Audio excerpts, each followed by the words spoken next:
La foi qui me fait vivre.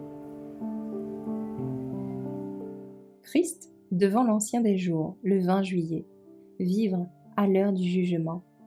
Je vis pendant la nuit des visions, et voici que quelqu'un de semblable à un fils d'homme vint avec les nuées du ciel, et s'approcha de l'Ancien des jours, et on l'amena devant lui. Daniel 7, verset 13. Après son ascension, notre Sauveur a commencé son travail de grand prêtre. Paul dit « Le Christ n'est pas entré dans les lieux saints faits de main d'homme, qui sont des figures du vrai, mais dans le ciel même, afin de paraître maintenant en présence de Dieu pour nous. » Hébreux 9, verset 24. Pendant 18 siècles, cette œuvre de ministration s'est poursuivie dans le premier appartement du sanctuaire.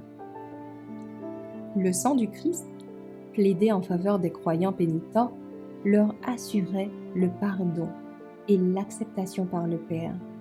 Mais leurs péchés restaient inscrits dans les registres, de même que dans le service typique, il y avait une œuvre d'expiation à la fin de l'année.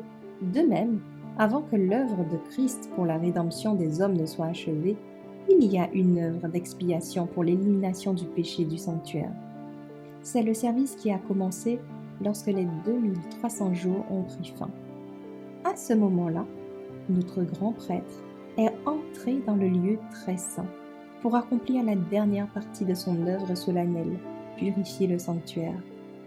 La venue du Christ, notre grand prêtre, dans le lieu très saint pour la purification du sanctuaire, présentée dans Daniel 8, verset 14.